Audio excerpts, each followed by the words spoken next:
함께 말씀 보겠습니다. 이 시간 하나님 우리에게 주시는 말씀은 요한복음 9장 1절로 7절까지의 말씀입니다.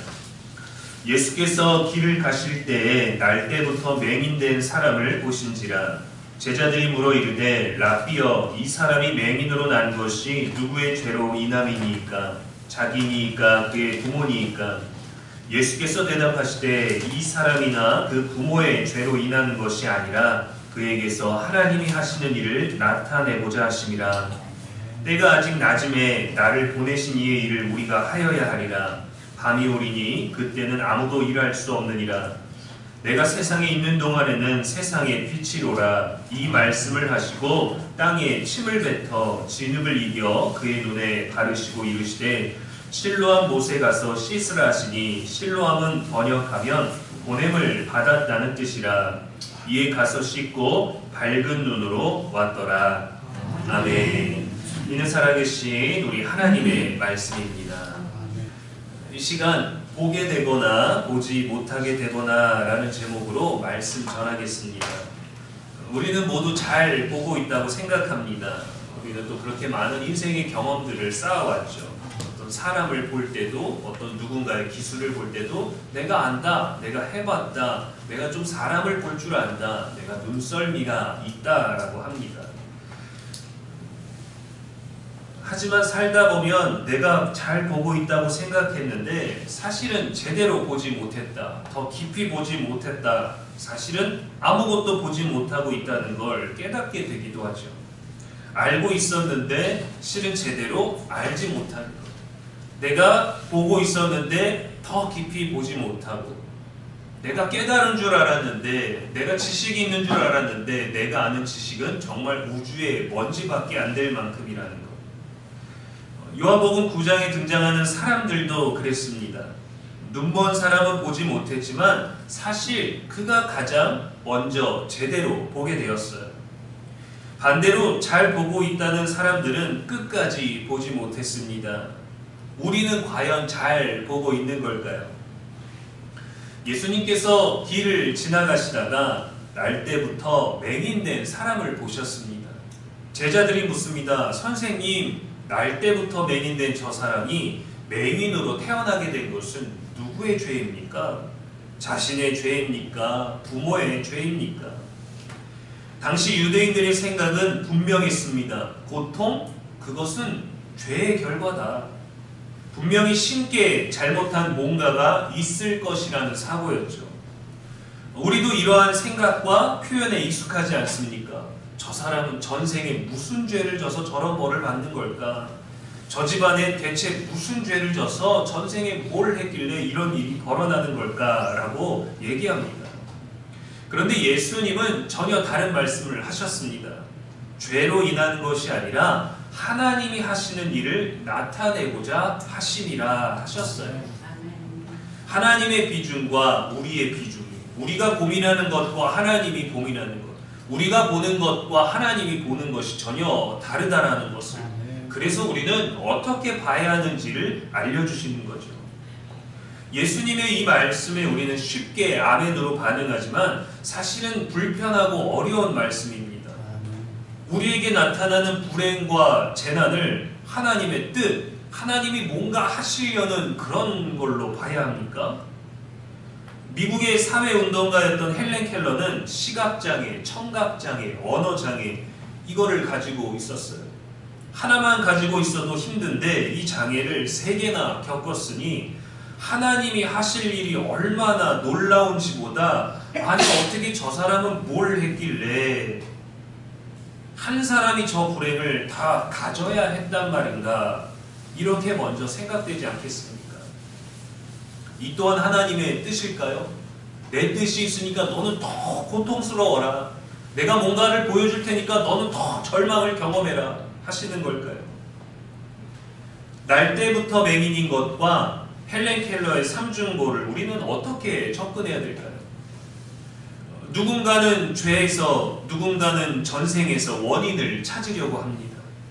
그러나 예수님은 고통의 원인을 찾으려고도 하지 않으셨고 설명하려고 하지도 않으셨어요. 예수님은 자신의 목적에 대해 말씀하셨습니다. 맹인을 향한 자신의 목적. 사람은 원인을 묻고 하나님은 목적을 향해 가십니다. 우리는 왜 이렇게 됐는지 문제를 찾으려고 뒤로 돌아가는데 하나님은 자신의 길을 가십니다. 거기에 생명이 있거든요. 성경도 이 원리를 보여줍니다. 창세기의 요셉이 그랬죠. 당신들은 나를 해하려 하였으나 하나님은 생명을 구원하시려고 나를 먼저 이곳에 보내셨습니다. 요셉은 형들이 자신을 해하려 했던 이유가 아니라 자신을 향한 하나님의 목적을 말했어요. 이게 신앙입니다. 하나님은 언제나 우리를 구원하실 목적을 갖고 계시기 때문이에요. 그분이 갖고 계신 목적을 같이 바라보고 가는 게 신앙이어야 되는 거예요. 돌아서서 왜 그렇습니까? 왜 일어난 겁니까를 따지는 게 아니라 하나님의 목적이 무엇인지 그 목적을 믿고 가는 게 우리의 신앙이 되어야 되죠. 하나님은 고통을 가지고도 일하십니다. 우리의 불행을 가지고도 일하십니다. 잔인한 말이지만 어쩌면 우리의 고통이, 우리의 불행이 하나님이 일하실 수 있는 가장 좋은 조건이 되기도 해요. 사람은 고통을 보면 질문하죠. 왜 하필 나한테 이런 일이 생겼을까? 그러나 예수님은 말씀하셨어요. 왜가 아니라 내가 너를 위해 무엇을 할지를 보아라. 그 얘기는 네 문제가 아니라 네 문제를 해결해 줄 나를 보란 얘기입니다. 구원은 내 문제에 있는 게 아니에요. 구원은 하나님께 있는 거거든요. 예수님 맹인을 어떻게 고치셨습니까? 땅에 침을 뱉어 진흙을 이겨 맹인의 눈에 바르셨어요. 조금은 더러운 비위생적인 방법이지 않겠습니까? 그리고 말씀하셨습니다. 실로암 못에 가서 씻으라. 예수님의 치유 방식은 매번 다릅니다. 어떤 이에게는 무엇을 원하느냐 물으셨고 어떤 이에게는 그냥 죄에 대한 용서를 선포하셨어요. 오늘 본문에서는 먼저 행동하셨습니다. 이유는 분명합니다. 이 치유는 제자들처럼 예수님을 믿고 따르는 자들에게 주는 교훈이기 때문에 그러합니다.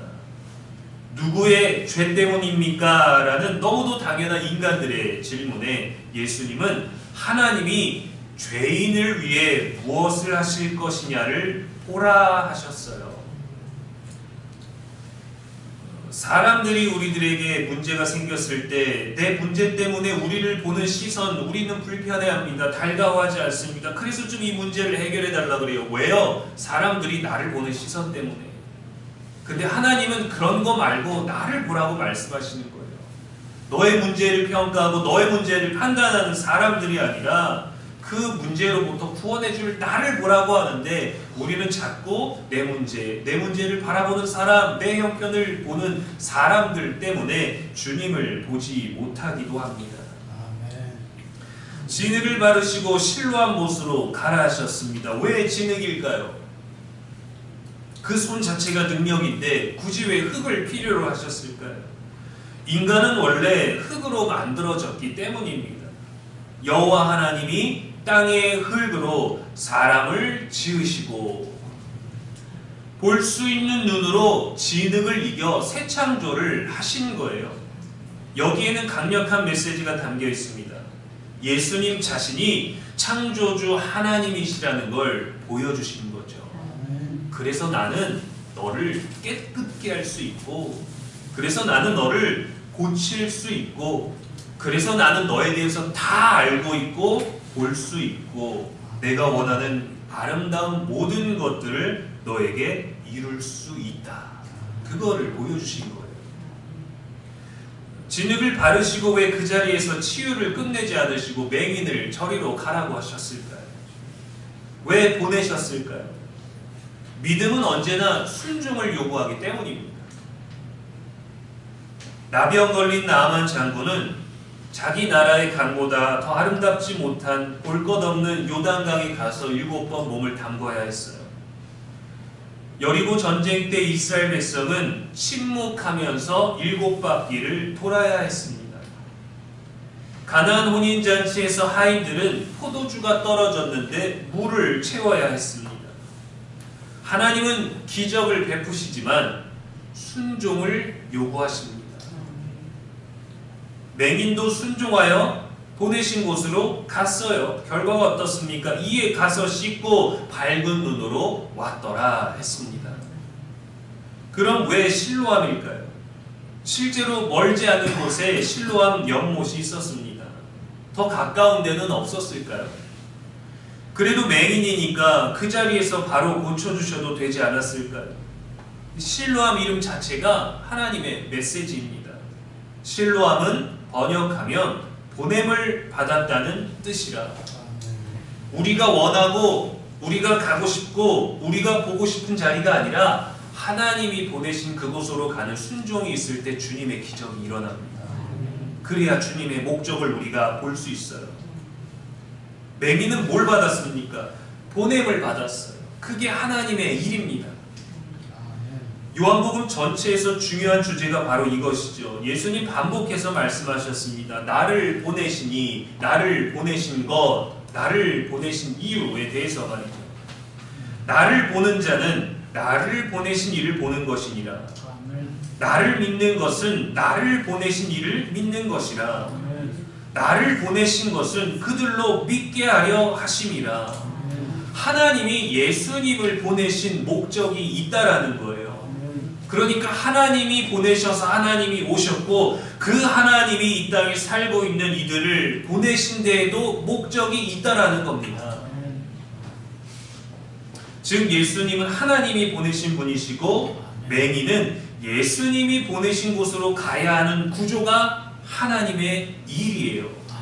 하나님은 하나님의 보내심을 받아서 그분의 일을 하셨고 그분이 우리를 보내실 때 그것을 순종하는 게 우리의 일이고 그 순종이 하나님의 목적이 완성되는 겁니다. 맹인의 상황을 생각해 보십시오. 눈이 안 보이는데 얼굴에 진흙까지 묻어 있어요. 길까지 찾아야 됩니다. 물론 날 때부터 맹인이었기 때문에 그의 감각은 더 뛰어나겠죠. 그의 청각이라든가 소리에 따라서 방향을 정하고 인기척을 느끼는 모든 것에서 그 누구보다 예민했겠죠. 그러나 그는 볼 수 있다는 희망, 평생 경험해보지 못한 것을 기대하며 실로암까지 갔습니다. 갔더니 볼 수 있는 눈으로 다시 돌아오게 되었어요. 보내심을 받은 예수께서 보내신 곳으로 순종할 때 닫혔던 눈이 열립니다. 이 땅에서 어느 누구도 할 수 없었던 것을 하늘에서 보내신 자가 보냄을 받았을 때, 그분이 보내신 그 보냄을 우리가 순종했을 때 막힌 것이 뚫리고 꼬인 것이 풀리고 눌린 것이 사라지는 거예요. 기적은 예수님의 능력으로 일어나지만 믿음은 우리의 순종으로 나타납니다.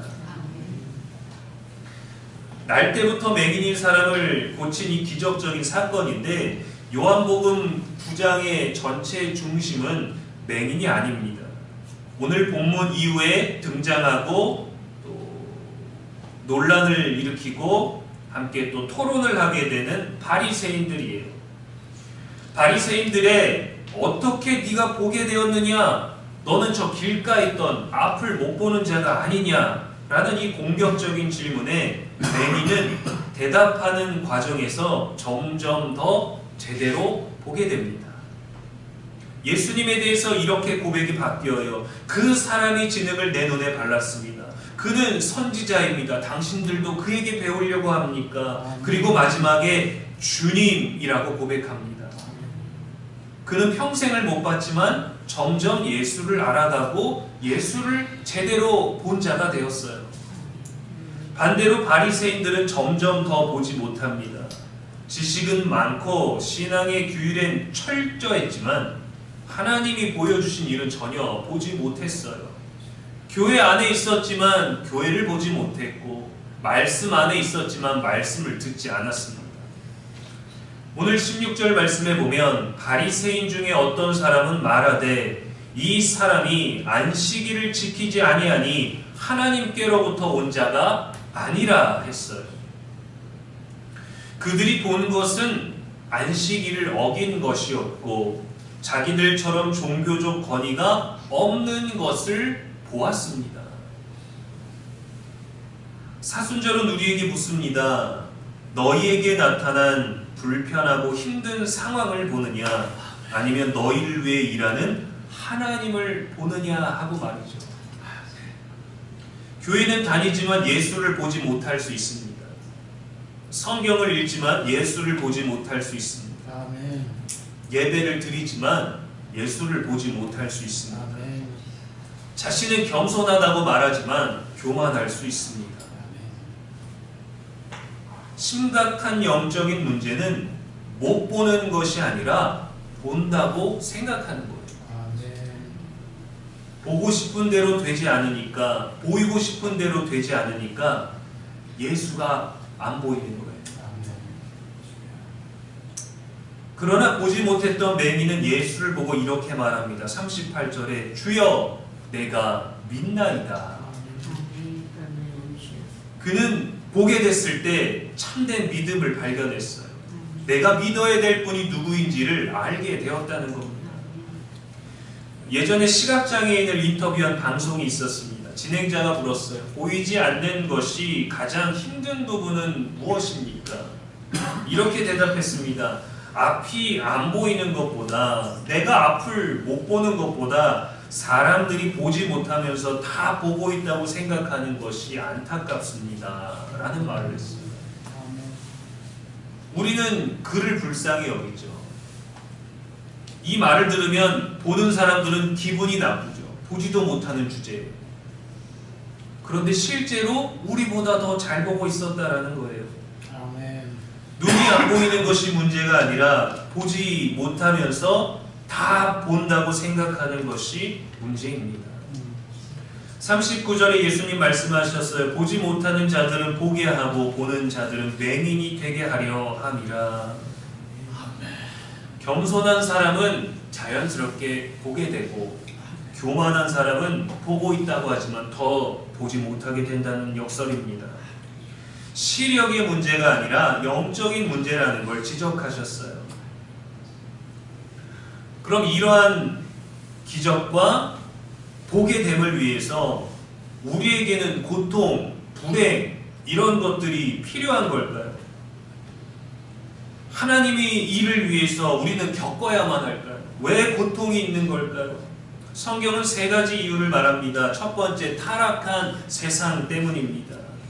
세상은 죄로 인해 이미 고통 속에 있습니다. 창세기 6장 5절에 여호와께서 사람의 죄악이 세상에 가득함과 그의 마음으로 생각하는 모든 계획이 항상 악할 뿐임을 보셨어요. 그분의 시선은 정확했습니다. 우리가 아무리 잘 살고 싶어도 세상은 죄로 가득하기 때문에 고통스러울 수밖에 없는 거죠. 두 번째, 하나님이 일하시기 위해서입니다. 아멘. 요셉도, 욥도, 다윗도 모두 고통 속에서 상황이 아니라 일하시는 하나님을 경험하고 그것을 고백하고 그래서 실제로 믿음대로 됐던 것들을 겪었죠. 세 번째, 하나님을 알게 하기 위해서이십니다. 아멘. 맹인이 눈을 뜬 후에 고백했죠. 그가 누구입니까? 내가 믿고자 합니다. 그가 맹인이었던 것이 누군가에게는 불행하고 안타까운 일이었지만 하나님을 알게 된 거예요. 한 사람이 하나님 앞에 회개하여 돌아오면 나머지 99으로 인한 것보다 하나님 더 기뻐하십니다. 우리는 아니 죄 많은 맹인을 눈띄운 것이 뭐 그리 대단한 것인가 라고 말할 수도 있겠지만 하나님은 그 한 사람이 목적이었어요.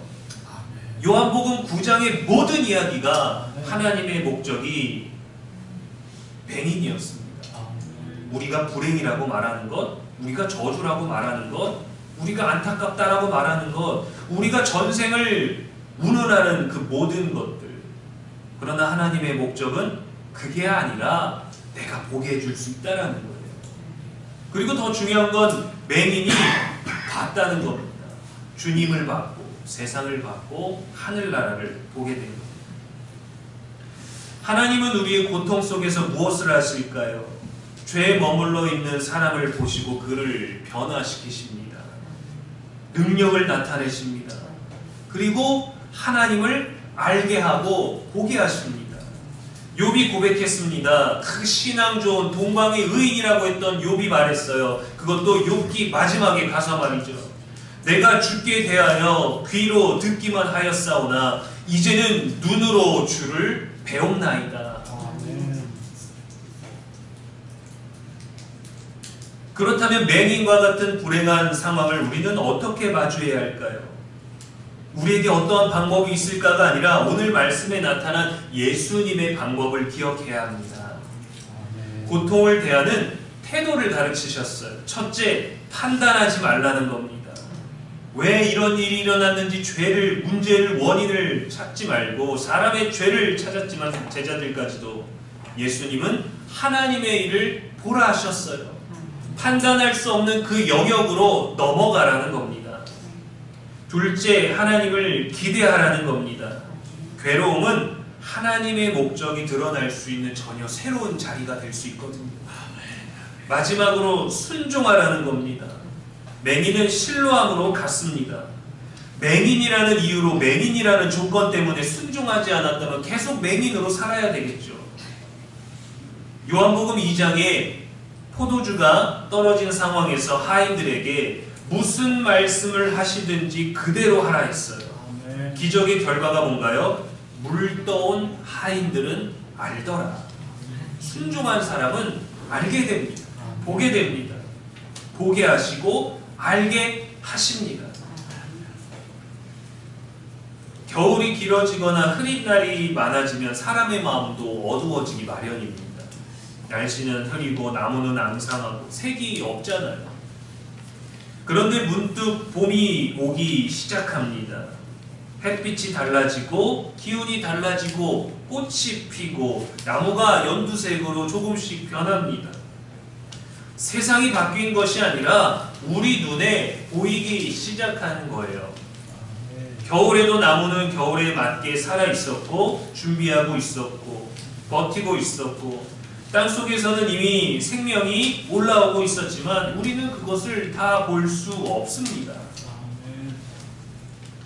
사도 바울도 한때 눈먼 사람이었어요. 그는 스스로 진리를 안다고 제대로 보고 있다고 생각했습니다. 그리고 그렇게 일했어요.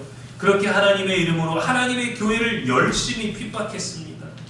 함께 신앙생활을 해야 되는 사람들을 돌로 쳐 죽이기까지도 했어요.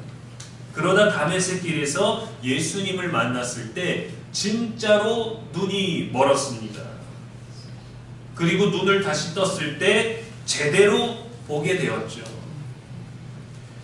말씀은 언제나 우리가 보지 못했던 것을 보게 합니다. 내 안의 죄, 내 믿음 없음, 내 고집, 또 하나님의 계획, 하나님의 은혜, 그분의 목적과 십자가, 사랑까지도요. 봄이 오는 이유는 겨울이 끝났기 때문입니다. 그런데도 차가운 겨울을 유지한 채로 사는 이들이 많습니다. 십자가는 우리 인생의 겨울을 끝내고 봄을 맞이하는 사건이에요. 아멘. 사순절의 시기가 봄이기 때문이 아니라 계절은 계속 바뀌어도 우리의 믿음은 언제나 봄과 같을 수 있습니다. 맹인의 인생은 불행으로 시작했죠. 그러나 그 인생은 하나님의 목적을 드러내는 인생이 되었어요. 누군가는 여전히 어쩌면 새로운 불행을 맞이하겠죠. 중요한 것은 웬 불행이 왔느냐가 아니라 이 속에서, 이 상황에서 하나님이 하시는 일을 보고 순종할 수 있느냐는 겁니다. 불행의 원인을 볼 수도 있고 하나님의 목적을 볼 수도 있습니다. 새로운 걸 보게 될 수도 있고 더 보지 못하게 될 수도 있어요. 믿음의 고민은 왜 이런 일이 누구 때문에 생겼는가가 아니라 하나님의 일을 보고 따를 준비가 되었는가가 되어야 합니다. 하나님의 목적은 분명합니다. 우리에게 일어난 사건 속에서 뜻을 보이시고 하나님 자신을 보이고자 하십니다. 그게 구원이에요. 우리가 눈을 뜬다는 것은 세상을 더 꿰뚫어 보는 것이 아니라 우리의 구원자 예수 그리스도를 보는 겁니다. 어떠한 문제와 불행이 있든지 그것으로 하나님이 이루시는 목적과 구원을 볼 수 있는 저와 여러분 되기를 주님의 이름으로 간절히 축원합니다. 기도하겠습니다. 전능하신 하나님, 볼 수 있는 눈과 들을 수 있는 귀와 말할 수 있는 입과 목소리를 주셔서 감사합니다. 우리는 늘 보고 있다고 생각하지만 사실은 보지 못한 채 살아갈 때가 많음을 고백합니다. 들을 수 있지만 골라 듣습니다. 말할 수 있지만 내 말만 합니다. 세상을 보고 사람을 보고 문제를 보면서도 제대로 주님을 보지 못하는 우리를 용서하여 주옵소서. 그리고 우리의 눈을 열어 주옵소서. 고통 속에서도 하나님이 일하시는 것을 보게 하시고 어둠 속에서도 빛을 보게 하시고 십자가 속에서 나를 향한 하나님의 사랑을 보게 하옵소서. 오늘 내 하루가 어떠하든지 어제 내 하루가 어떠했든지 내일 우리의 하루가 어떠할지 알 수 없으나 전부 하나님의 목적을 향해 있음을 깨달아 알게 하여 주옵소서. 우리의 눈을 열어 예수 그리스도를 더 분명하게 보게 하시고 판단하지 않고 순종하며 살아가게 하옵소서. 오늘도 우리의 길과 진리와 생명이 되시는 예수 그리스도의 이름으로 기도합니다. 아멘.